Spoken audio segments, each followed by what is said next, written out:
आम्हाला फक्त माझी गाडी, माझी माडी, माझी दाढी, माझी बॉडी, माझ्याच बायकोची गलगल साडी बस. ही तुझी दाढी जळू दे, माझी बिडी पिटू दे. आपण काय माणसं आहे रे? जाणीव, आपल्याला जाणीव नावाची गोष्ट नाही. आपण निर्लज्ज आहे. कोडगे तुम्ही करा वटवट, मी ह्या रामदट. कोडगं कळतं का? कोडगं आमच्याकडं बेशरमला कोडगं म्हणतात. कोडगा म्हणजे काही करा, नाक कापलं तरी येच आहे म्हणणार कोडगं. निर्लज्ज, बेशरम. एका माणसानं एका म्हातारी समोरचा पेरू चोरला आणि पळायला लागला. त्याला वाटलं म्हातारी आपल्या पाठीमागे अशी किती पळणार आहे, पण म्हातारी बी किर्लोस्कर कंपनीची होती. पार्लेजीचा माल होता म्हातारीचा. असा पदर खावला आणि जी त्याच्या मागं लागली. अहो म्हातारी होती पण जवान पोराला भर बाजारात धरलं, मार मार मारलं, मार मार मारलं, एवढं मारलं की कोल्हापुरीचे 2 तुकडे झाले. तरी ह्या पोरानं पेरू दिलाच नाही. मग आपल्यासारखा एक सज्जन म्हटला, दादा लाज वाटायला पाहिजे तुला, तरणा बांड पोरगा आहेस तू. 10-5 रुपयाचा पेरू कष्टानं कमवायचा ना. एवढी इज्जत घालवलीस, भर बाजारात त्या बाईचा मार खाल्लास, लाज वाटत नाही का तुला? ती म्हणला मला काय वाटायचं, माझं काय गेलं, तिची चप्पल तुटली. अरे मूर्ख, तुझी लाज गेली. याची तरी जाणीव आहे की नाही? इतकंही निर्लज्ज होऊ नका की काहीच वाटू नये. तुकोबांना विचारलं आम्ही, तुकोबरा तुम्हाला कधी लाज वाटते? तुकोबरा म्हणले, खरं सांगू का, मला लोकांनी नावं ठेवलं काही लाज वाटत नाही, मला लोकांनी येडं म्हणलं काही लाज वाटत नाही, मला लोकांनी मूर्ख म्हणलं काही लाज वाटत नाही, पण ज्या दिवशी माझ्या मुखात पांडुरंगाचं नाव येत नाही तेव्हा इतकी लाज वाटते की जीव द्यावासा वाटतो. ही सगळ्यात लाज वाटणारी गोष्ट. जीवनात देव न आवडणं याच्यासारखी लाजीरवाणी गोष्ट. आणि आजकालची माणसं ही फार हुशारकीने सांगतात. कुणाला म्हटलं की नाही, अरे त्या इंग्रजींनी कीर्तन ठेवलं तू गेला नाही, ती म्हणतं आपल्याला तसलं पटत नाही. अरे तू गबाळच कचकच कांद्याचा, तुला कसं हे पटेल दाद्या? तुला तेवढ्या पुण्याही लागतं ना तेवढं. एखाद्या मुलीला विचारलं, हाय क्लास का ग, वेल एज्युकेटेड आहेस, चांगल्या घरात राहतेस, सुशिक्षित दिसतस, पण कधी मंदिरात दिसली नाहीस. तिला सुशिक्षित पद्धतीने सांगते, I don't believe in God. Okay, हरकतच नाही. तू देवाला मानत नाही, याच्यात काहीच वावगं नाही. पण ज्या दिवशी देव तुला मानणार नाही, तू झोपलेली असणार ना का घरभर रडत असेल, हे विश्वासाने व्यासपीठावर सांगते. देव मानतोय म्हणून चाललंय. तुम्ही टाळ्या वाजवताय पण उपकार करताय. दर्गी दर्गी दर्गी दर्गी दर आली आमच्या झडग्या, दर्गी गी दर्गी दर. दान करताय बेकार्याला. अरे जरा तरी प्रेम दाखवा.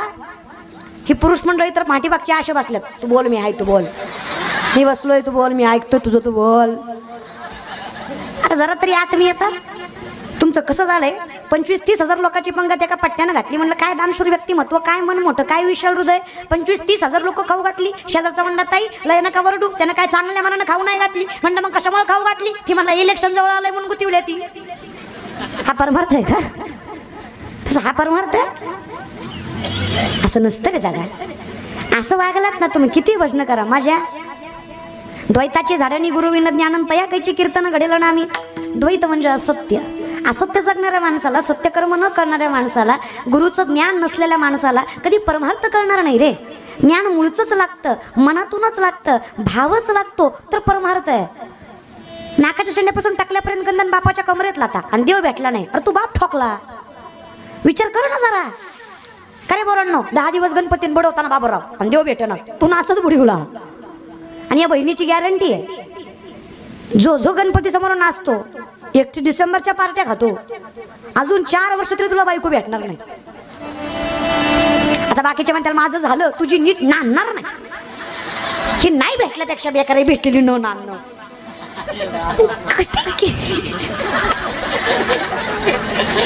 इतकंही विचित्र वागू नका रे. आपली संस्कृती नाही रे दादा ती.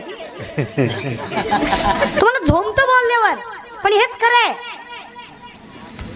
56 लाख कोटीचं तख्त शंभूराजांना मुघल देत होते. आकडा ऐका, आकडा येईल, कळलं त्यालाच कळलं. 56 लाख कोटी बर का झोडगेकर. 56 लाख कोटीचा तख्त शंभूराजांना मुघल देत होते आणि आपण अवलादी 500,000वर मतदान करीतो. डोक्यात घ्या जरा. 56 लाख कोटी शंभूराजांना देत होते. राजांना फक्त 3 प्रश्नाचं उत्तर विचारलं. अरे कोण शंभूराज आहे? शिवरायांच्या निधनानंतर औरंगजेबाला वाटलं, अरे इनका तो वाली गया, इनका तो मसीहा गया, अब क्या रहा इन मराठों के हाथ में. ये औरंगजेब इस सल्तनत का सबसे महान राजा है. एक महीने में ये दक्कन मेरे पाव के नीचे हो का जबान देता हूँ. ज्यानं एका महिन्यात दक्कन पायाशी घ्यायचं स्वप्न बघितलं त्याला कुठं माहित होतं अरे दिसायला जरी तरणा बांड पोरगा असला कमी वयाचा असला तरी वयाच्या 16व्या वर्षी बुधभूषण नावाचा अरे वेदांतालाही पाणी पाजणारा संस्कृत ग्रंथ शंभूराजांनी आपल्या हातात लिहिलेलं एवढं ज्ञान त्या पोराकडे होतं. अरे एवढा श्रेष्ठ विचार असणाऱ्या पोराला तुम्ही कसं काय हरवणार? शक्तीने, ताकदीने, बुद्धीने. काल, आज आणि उद्या तुम्हाला हे मान्यच करावं लागेल की शास्त्रापेक्षा शास्त्र कधीही महान आहे आणि शास्त्राने जग जिंकता येतं. आणि या शास्त्राला मानणारे शंभूराज आहे. जे औरंग्यानं विचार केला की महिन्याच्या आत दक्कन पायाशी घेईल तो औरंगजेब 9 वर्ष तडफडत होता. पण 9 वर्षात एकही किल्ला शंभूराजांना त्या औरंगजेबाच्या हाती लागू दिला नाही. ही ताकद या मातीची आहे, या मराठी पोरांची आणि या शेतकऱ्याच्या अवलादीची आहे. आणि त्या वारसदाराने बाया नाचवावे, त्याची लेकरं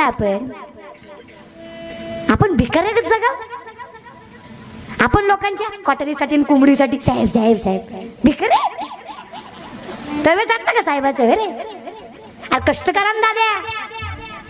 अरे गाव आपलं, माती आपली, तालुका आपला, जिल्हा आपला, राज्य आपलं, संस्कृती, अरे ज्ञान, परंपरा, इथं त्यागही आपल्याच पूर्वजांचा. मग या मातीमध्ये साम्राज्य सुद्धा आपलंच असलं पाहिजे हा स्वाभिमान आहे, कुठल्याच प्रकारचा अभिमान नाही. माझ्यापाशी माझं असलंच पाहिजे. संतांची भाषा भले तरी देऊ कासेची लंगोटी पण नाठाळांच्या माती हानू काठी. आणि आमच्याशी प्रेमाने वागलात आमचं धोतर सोडून तुमची लाज राखू ना. पण आमचीच लाज काढायला लागला तर झेंडा खाली दांडावर करून धोत्राची ताकद दाखवू. अरे काय शळपाटलेले वेळपाटलेले समजतं वय. हो एखादा धोत्रवाला जर विमानात गेला ना सचिन महाराज तर लोक अशी बघतात जस काय अतिरेकी आलाय आणि धोत्रात बॉम्ब गुंडाळाय आता फेकणारच आहे. तुला काय वाटतं धोत्रावाला विमानात फिरू शकत नाही? पण माझी प्रत्येक वार करायला विनंती आहे, राहताना सुद्धा नीटच राहायचं. लोक इज्जत करतात राहण्याहून आपली. हे कलियुग आहे बाबा. इथं फॉर्च्युनर असेल तर फटाके वाजले जातात गाडी समोर, नाही तर कुठं वाजवता. आणि विनंती आहे, शास्त्र सांगतं पुरुषार्थाचं लक्षण आहे अर्थ. अर्थ म्हणजे पैसा. पुरुषार्थाचं लक्षण आहे पैसा कमावणं. धर्म आहे आपला हा, पैसा कमवायचाच. कुठले संत गरीब नव्हते आणि आपला बापाही गरीब नाही, आपला पांडुरंगही गरीब नाही. द्वारकेचा राजा आहे, सोन्याच्या सिंहासनावर बसतो, सोन्याचा मुकुट घालतो, अख्खी नगरी त्याची सोन्याची. इतकी ताकद त्या बापाची लेकरं आहेत. आपण वेड्यासारखं वागत जाऊ नका. पैसा कमवा आणि पैसा कमवायला काही लागत नाही, फक्त डोकं लागतं स्टार्टअप चालू करायला. आणि खचू बिचू नका रे. शेतकऱ्यांना माझी विनंती आहे, कसलंच खचायचं नाही. अरे 2 लाख पायदळ, 1 लाख घोडदळे स्वराज्याचं, 10 पटीनं जास्त सैन्य शत्रूचं. जर माझ्या शिवरायांनी विचार केला असता माझा बापच गुलामगिरीत आहे, मी साम्राज्याची स्वप्न बघावी कशी. पण खचले नाही. स्वतःवर विश्वास आहे, आत्मविश्वास आहे, स्वतःच्या विचारांची ताकद वाहित आहे. आणि याच विश्वासामुळं त्यांच्या नाकावर टिचून 260 पेक्षा जास्त किल्ले 40 वर्षाच्या आत हस्तगत केले. हिंदवी स्वराज्याचा इतिहास आहे. अरे बापाची लेकर आहे आपण छोट्या छोट्या गोष्टीला घाबरायचं होय? बिलकुल नाही घाबरायचं. मारायचा वेळेस विचारच करायचा नाही, पुढच्याला मारायचं पण मारायचं नाही. जर डोक्यात घ्या, आत्महत्या इतकं महापातक दुसरं नाही. बिलकुल खचायचं नाही. ही माती आज ना उद्या आपल्याला सोनं देणार आहे. ती वेळ जाऊ द्या, काही घाबरायची गरज नाही पोरांनो. दुनिया झुकती आहे, झुकाने वाला चाहिए. काही लागत नाही. आमच्या वर्गात एक पोरग आहे, मी लॉच्या 2nd इयरला. आमच्या वर्गात एक पोरग आहे. सरनी त्याला उभा केला आणि एक प्रश्न विचारला. उत्तर देताना आम्हाला कळलं ती बोबड आहे. अख्खा वर्ग हसला, सरही हसले. सर म्हणली मूर्खच का, लॉला ऍडमिशन घेतलंय, तुला केस देणार कोण? तो म्हणला थल थुतलं बोलू नका. कुठलं बोलू? थुतलं नाही तर कुठलं बोलू? बर चल, एखाद्याला माया आली तुला केस दिली बी, तू लढणार कशी? तो म्हणला थल कती बी ललल. कती ललल नाही तू ललल पण पुलत्याला कलल का? तू लललेली. सर म्हणले वकिली सोडून दे, तू आयुष्यात काहीच करू शकत नाही. सरांनी अंडरएस्टिमेट केलं, ग्राह्य धरलं. हे जग ग्राह्य धरतंय आपल्याला. शेतकऱ्याची अवलाद आहे, याला काय जमणार आहे? मिडल क्लास आहे, याला काय जमणार आहे? पण त्यांना कुठं माहित आहे, या शेतकऱ्यांच्या पोरांनी मिळून विश्वातली सगळ्यात मोठी सल्तनत हरवून स्वराज्य निर्माण केलं. ती लेकरं आहेत आम्ही.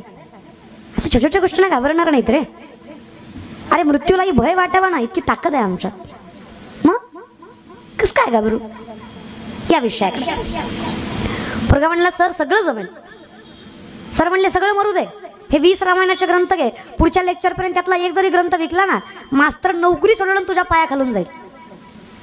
सरांनी ग्राह्य धरलं, अख्ख्या जगानं आपली हारायची वाट बघावी आणि मग आपण त्यांच्या नाकावर टिचून जिंकावं. त्याची मजा आहे ना, त्याला पांडुरंगाची कृपा म्हणावी. जेव्हा जग हारायची वाट बघताना आपण जिंकतो ना, ती नशाच वेगळी असते. फक्त लोकांना म्हणावं, बाई आहे हिला काय जमणार आहे, आणि मग तिनं जग जिंकून दाखवा. ताकद आहे रे या विषयाकडे. मग काय, पोरगा गेला, दुसऱ्या लेक्चर भरलं, सरांनी उभा केलं, का रे ग्रंथ विकले? याने खाली मान घातली. सर म्हणले, माहीत होतं तुला जमणार नाही. पोरगा म्हणला, तल ठगले ऐकले. सर म्हणले, कस काय? लय थोपाय. म्हणला, तल प्रत्येका थमोल दायतो, त्याला थांबायतो. हे बदा हे रामायण, हे बदा हे रामायण. तुम्ही देता का मी वाचून दाखवू? लोक म्हणले, देण होय पुढं, तुझ्याकडनं तिथं ऐकण्यापेक्षा घेतलेलं बरं. स्ट्रॅटर्जी रे, गणवी कावा. जरा विचार करा, धर्म जपा, बरोबर धर्म तुम्हाला जपा. 42 दिवस राज्य तडपडत होते. 42 दिवस. ज्या सेनापतीनं मारायला चालू केलं, त्या सेनापतीने 11 दिवसानंतर औरंगजेबासमोर येऊन उभा राहिला आणि औरंगजेबाला सांगतोय, जहापणा माफ करना, छोटी मुंह बड़ी बात कर दूंगा. जहापणा माफ कर देना, छोटी मुंह बड़ी बात कर दूंगा. बहुत राजे देखे, बहुत वीर देखे, बहुत शूरवीर देखे. बहुत राजे देखे, बहुत वीर देखे, बहुत शूरवीर देखे, लेकिन खुदा की कसम इस शिवा के बच्चे जैसा खुदा का नेक बंदा आज तक इस आंखों ना. मुराद जबान काट के हाथ में रख दूंगा. शत्रु का गुणगान गा रहा है, पता नहीं तुझको किसके सामने खड़ा है. पता है जहापना, पता है जहापना, लेकिन इस बच्चे को जलील करने से ज्यादा मौत की सजा भी मिली तो मुझे मंजूर होगी.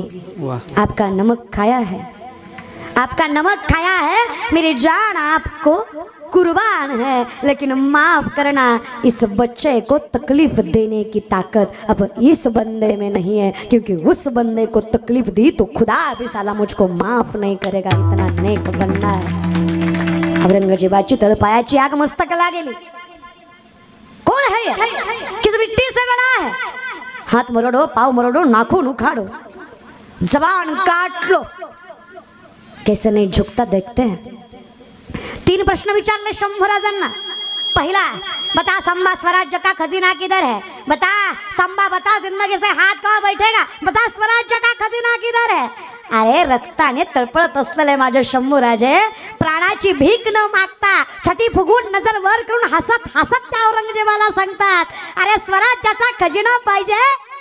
बता संभा, तुम लोगों ने, तुम मराठों ने जब हमारी सूरत लूटी तो बर्तन तक नहीं छोड़ा. उसकी जख्म आज भी खुप रही है मेरे नजर में. इसका बदला लेना है संभा. बता स्वराज्य का खजीना किधर है? शंभूराजांना सांगावं, स्वराज्याचा खजिना रायगडाच्या पायथ्याशी आहे, घ्यायचा ना. अरे जा घे, त्या निमित्तानं माझ्या बापाच्या चरणाला मस्तक लागल तुझं आणि तुला जन्नत प्राप्त होईल. जा त्या रायगडाच्या पायथ्याला स्वराज्याचा खजिना लपवून ठेवलाय. संभा, जिन लोगों ने हमसे गद्दारी की उनका नाम बता. अरे मावळे आम्ही, आमच्या मातीत जातीला किंमत नाही रे औरंग्या. आमच्या इथे जन आमच्या मातीसाठी प्राण गहाण टाकला, त्या प्रत्येकासाठी प्राण गहाण टाकायला तयार असणारी माणसं आहेत आम्ही. तुझी असली म्हणून काय झाली, पण आमची मदत केली, त्यांची नावं मेलो तरी सांगणार नाही, हीच तर जात आहे आमची. अरे आम्ही कधीच लाचारी केली नाही, करणार नाही. अरे मातीशी गद्दारी आमच्या रक्तात नाही आणि आम्हाला जमणार नाही. आता रक्त सळसळलंय औरंगजेबाचं. संभा, बहुत हुआ, नजर झुका के बात कर. तेरी नजर खुप रही है मेरे नजर में, नजर झुका के बात कर. झाडाच्या साली काढतात तशा अंगाच्या साली काढल्या, रक्ताच्या डोहाच्या डोहांगावरनं वाहत होत.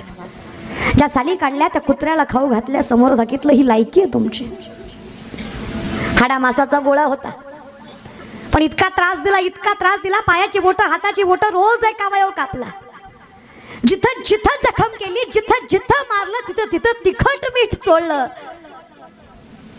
मृत्यूलाही भय वाटावा, काळालाही थरकाप सुटावा, इतका त्रास 42 दिवस माझ्या शंभूराजांना दिला. माझा पोरगा मेला तर मरू दे, पण या शेतकऱ्याची लेकरं जगली पाहिजे. या मातीतनं सोन्याचा नांगर माझ्या मासाहेब जाऊन फिरवला. काही कुळाचा नाश झाला का? रासा पुत्र उगवायला आला, ज्याने स्वराज्यासारखं देखणं स्वरूप निर्माण केलं. काही भयभी लोकांचं हे कर्मकांड याच्या नादी लागत जाऊ नका. महाराज लोकांच्या पाया पडल्यावर लेकरू होतं म्हणून. माणूस आहे का भूत आहे तू? अशी महाराजाच्या पाया पडण्याने पोरं झाली असती, बायको बॉम्बलाई गेली असती. 900 कन्या पुत्र होती, तरी का करने लागे पती, तरी का करने लागे पती, तरी का करने लागे पती.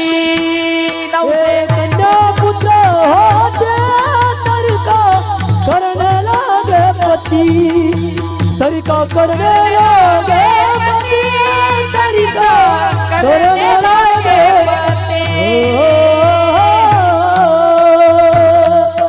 माझ्या महाराजांची भाषा आहे. 900 कन्या पुत्र होती, तरी का करणे लागे पती, नेणे भुंगो कान नाही एकांतीचे ज्ञान. नका विड्याच्या नादी लागू. विनंती माझी, जगाचा मालक शोधायचा ना. मौलींचं वर्णन आहे, जे दिसे भूत ते माणी, जे भगवंता भक्ती कोणी इच्छित जाण माझा. सर्वा घटी राम देहा देही, एक सूर्यप्रकाशक भरला घनदाट हरी दिसे. सगळीकडेच देव आहे रे. विठ्ठल जळी स्थळी भरला, रिता ठावणा हिरोला, आजी दृष्टीने पाहिला. सगळीकडे देव, जिकडं तिकडं आहे. देव म्हटला नाना परी भ्रुणी उरला चराचरी, देवा आहे हृदय मंदिरी. पण साधा प्रश्न आहे ना, ज्याला स्वतःच सामर्थ्य कळलं नाही त्याला जगाचं मला काय कळणार? तुमच्यात काय ताकद आहे ते समजून घ्या. माई येड्या नाही तुम्ही. अगं स्त्री असल्या म्हणून काय झाल्या? तुमच्या इतकी ताकदच कोणात नाही. माय भगवंतापेक्षा ही श्रेष्ठ ताकद एका स्त्रीमध्ये आहे. हे आपलं वारकरी संप्रदायाचं वर्णन आहे. तो का म्हणे पतिव्रता तिची देवावरी सत्ता, त्याला सारखं झटायचंच नाही रे दादा. एकदा लावला की लावला. मगाशी अगदी योग्य आवाज लावला होता. बेस कमी ट्रेबल जास्त गेन जास्त करतच बसायचं नाही. एकदा लावलं की लावलं, भक्त गाताना विकू द्यायचा. विठाला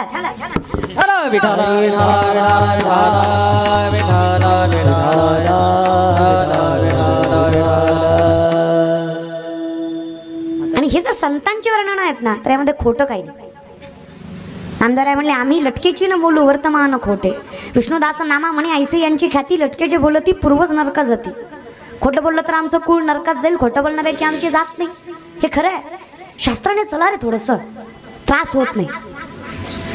खूप ताकद आहे माय, खूप ताकद आहे आपल्यात. आपल्या इतकी ताकदच कुणात नाही. आपण लय गोड आहे बरं का झोडक्याच्या माय मावल्या. तुम्ही तर लय गोड आहे.